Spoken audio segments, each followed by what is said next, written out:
Okay, good morning. Well, today we're talking about equality.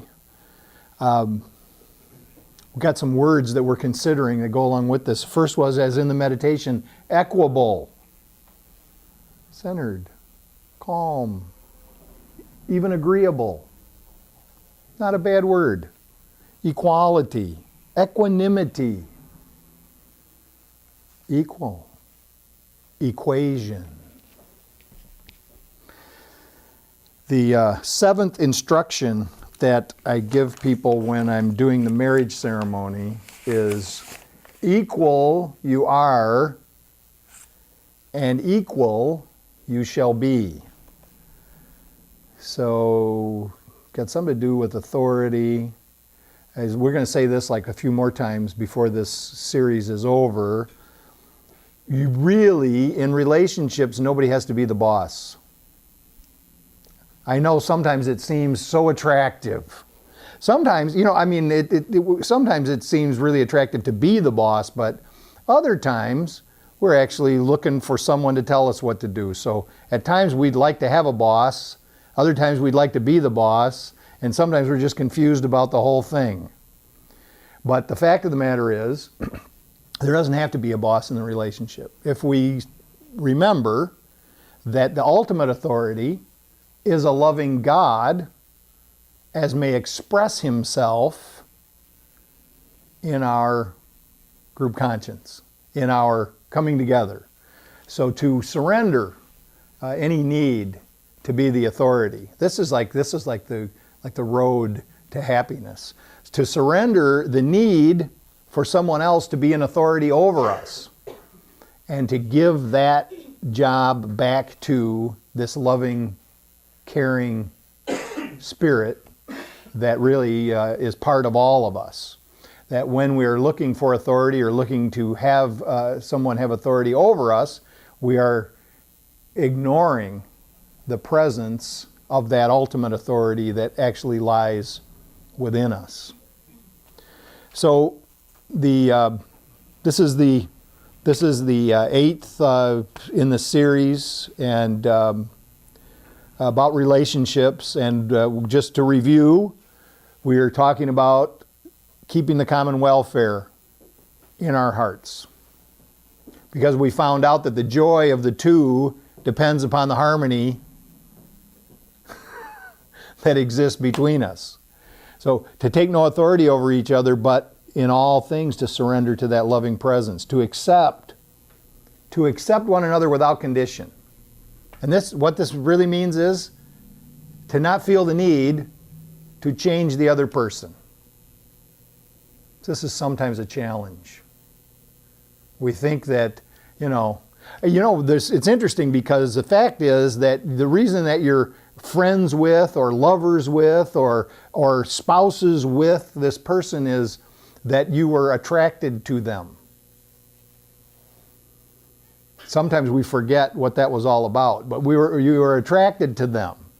And there are all sorts of reasons, known and unknown, as to why that happened.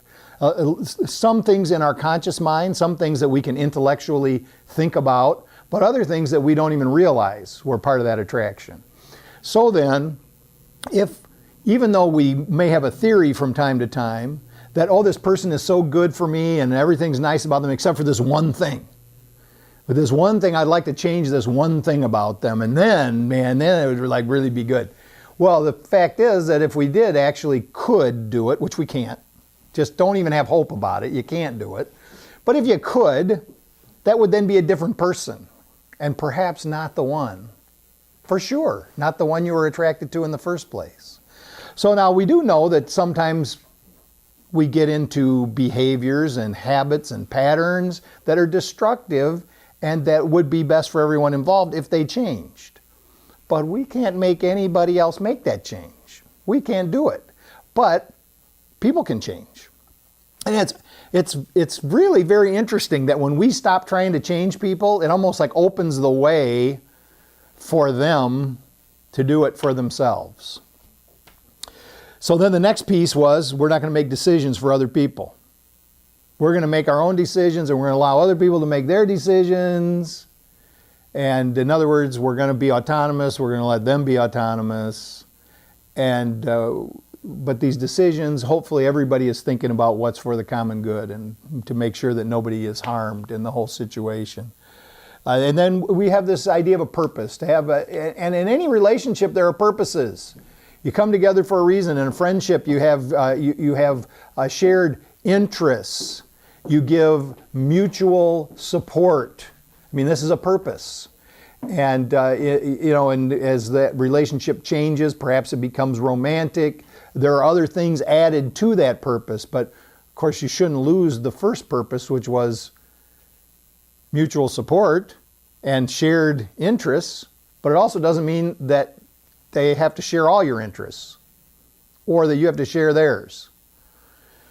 So to have a purpose, and of course we understand that even though we may fall short from time to time, we understand that purpose has to do with service. That our purpose has to do with being of service to others. And when we lose sight of that, life gets complicated. And then the sixth piece was not to allow the issues of the ego to divert us, to distract us from the purpose. Last week we talked about shouldering our share of the burden, to be self-supporting. Shoulder our share of the burden, but to not be afraid to ask for help when we need it. And that brings us to this week where we're talking about equality. So in a relationship,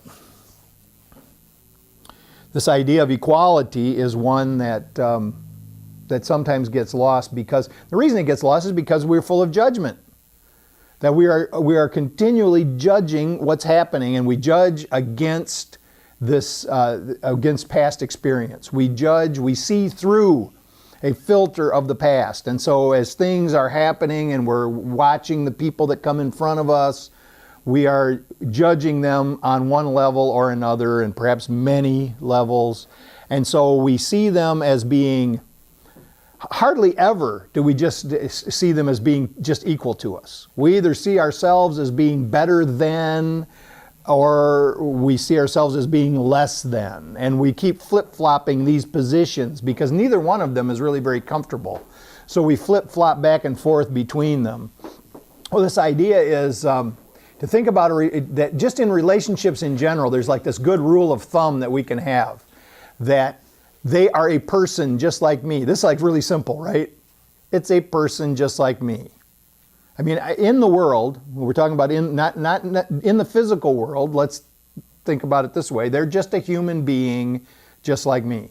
And every time that I see a fault in them, and I remark to myself, or perhaps unfortunately I remark about it to someone else, I can put like on the end of the statement that I make when I say that they're just so whatever, fill in the blank. Then at the end of the statement I'll go, just like me. Just like me.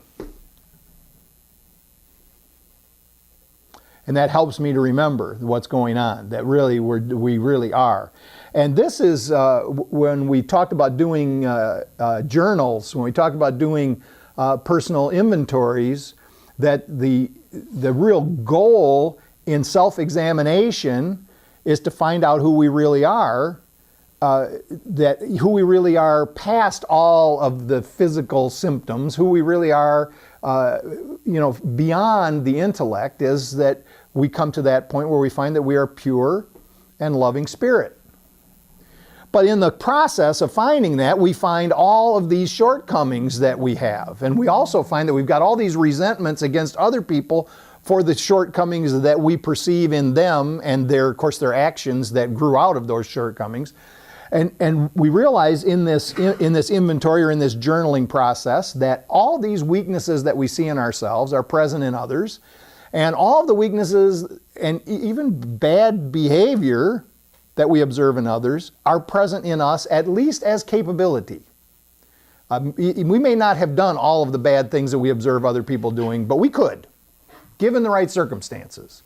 And this is true humility, is to come to the place where we know that pushed to the extremes in the physical world, filled with fear, we could do anything that anybody else could do. I know, it's hard sometimes. We don't want to say, oh, I would never do that. That's the first thing you know when you know you're in trouble, is if you remark to somebody else, I would never do anything like that. Just stop right then.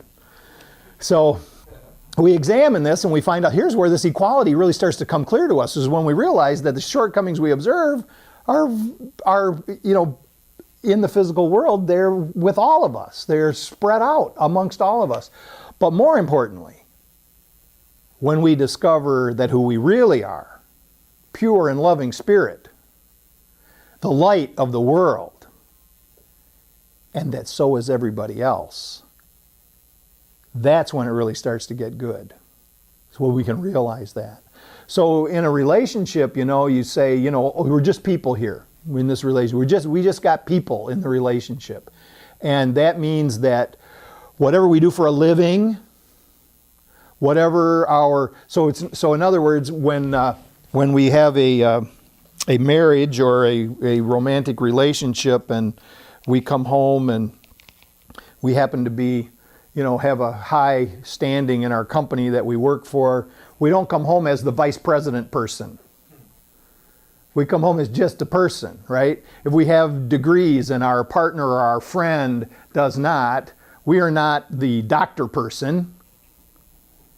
We're just a person. And this is the way to be thinking about it. So, and it goes the other way. I mean, it goes the negative way too. If many of us have had problems in our past, we do not come into the relationship as that problem person. We want to clear that away. Now, there's work to be done. There's work to be done. We need to, do whatever it takes to make the amends. I mean, to take care of the things. And we live a life that's different than maybe we were living when we were the problem person. But we don't need to be carrying that with us everywhere that we go. We want to come back to this benchmark of equality in the relationship.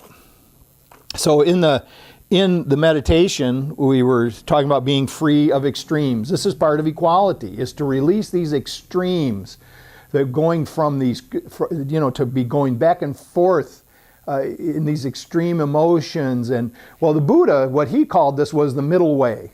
He says the middle way. And if you know the story of Shakyamuni, he was a prince. He was in the Brahmin caste, which is the highest caste in India, and he was a prince. So he was at the highest point of the highest caste in India.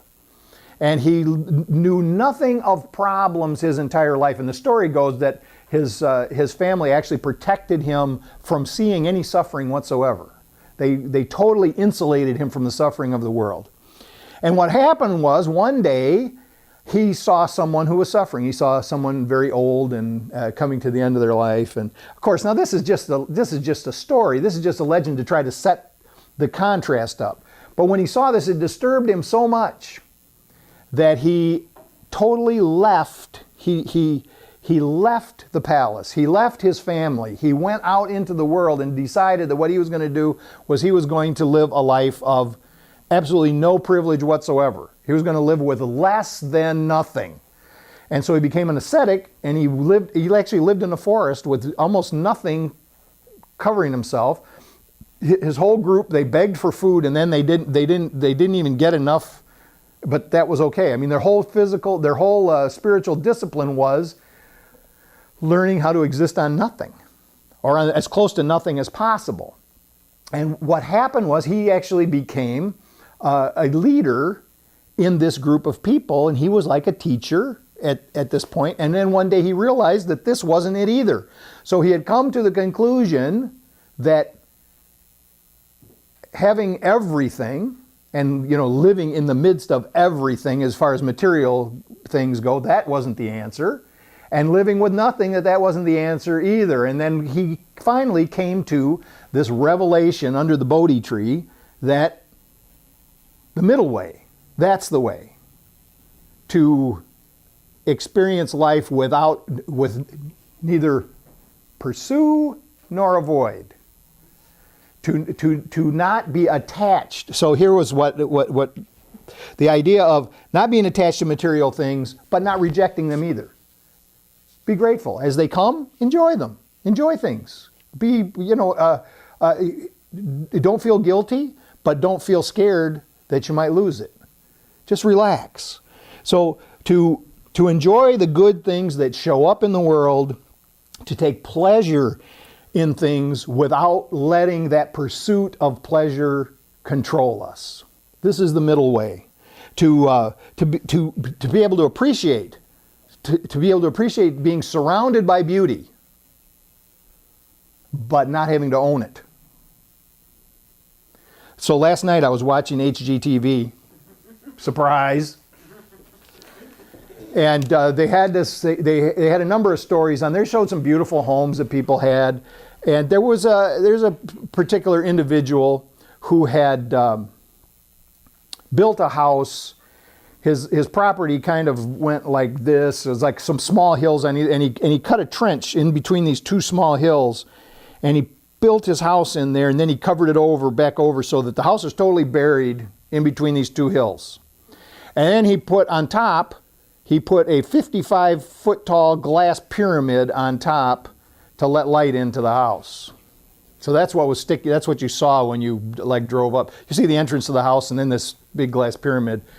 And he had inside the house all of these beautiful pieces of art. And the house itself, it was just marvelous. The whole thing is just, I've got it in there if you want to look at it. It is fantastic. But he's an older guy, and he's collected ancient art for years. And he also had built a little museum on the property where people could look at his other stuff. And he said, this is in Ohio somewhere, we could actually go there and look at it, because what he said that it wasn't his. He says, when I go, this is going to be given to the community. So he wasn't like laying up treasures to some memorial to himself, and he wasn't worried. So this is the attitude that I think is the healthiest and really the most balanced, is that when good things come to us, we accept them, we enjoy them, we don't reject them, we experience them, but when we no longer have need of them, we can let them go. And I like to have, and I don't think there's anything wrong with buying and selling things, and even making a profit, because that's how many people make a living. I think that's fine. But that can't be the focus. That can't be my focus in life, is that, okay, I got this thing now, well, I don't need it anymore, I'm going to sell it to somebody else, and I've got to get a certain amount of money. Yes, sometimes, you know what, we need the income, we go ahead and do that. That's great, fantastic, no problem. But I can't be attached to it. I've got to be able to, if I observe that I have something that I really don't have need of anymore, and someone else does, I have to be able to let that go to them without worrying about it. I mean, not because I want people to say, oh, he's so generous, because I want to be generous, because that's how I want to feel inside, regardless of who. And actually, the best time the best experience I'm going to have is if I give it and nobody knows it, except for the person who received it. And even if I could keep it a secret from them where it came from, that would even be better. Because it's not about getting the accolades for it, it's about being in the flow of life, to be able to give to it. Because see what it does, my shortcoming has to do with feeling a lack, feeling like I live in a world of lack, that there's not enough. But if I get it in my mind that there's plenty, and that I can allow things to flow through me, then things just keep showing up. And that's great. But again, I got to remember that's not that important. That the things keep showing, that the things themselves, in other words. It's the abundance. It's the sense of abundance that's important. So to be able to give these things, not have to worry about owning them. And then also this part of being balanced is to be active in mind and body, to enjoy life, to move through life and enjoy it, but also knowing when to rest. To not have to just keep running until we're totally exhausted and burn out, but to be able to keep that balance of activity and rest.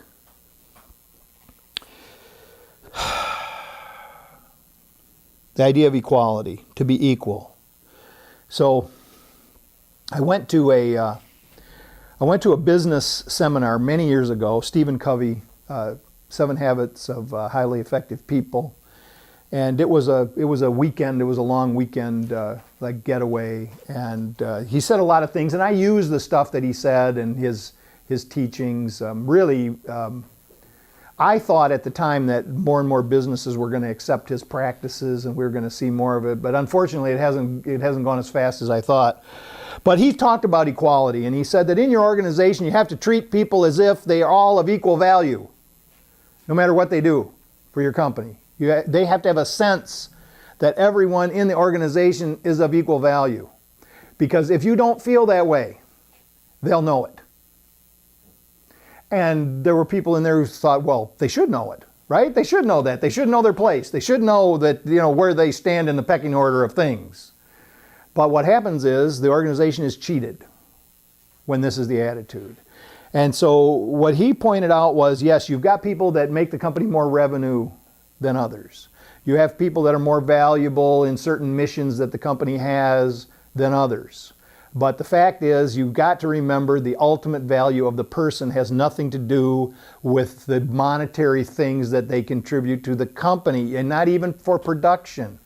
That you treat them all as equal and you're going to be surprised. And so this is what he said. He said they're going to be surprised because this is what's going to happen. When the janitor feels like he is just as valuable as a person as the people in the executive wing, you're going to get contributions from that janitor that you would never have expected. So what's going on in your company is that there's all sorts of things that you don't know about. There's all sorts of things. There are people in your company who know things about your company that you don't know. There are all sorts of people in your company that know things that would help your company that you don't know. And when you make them feel like they actually are part of a family and you mean it, they will begin to contribute because they feel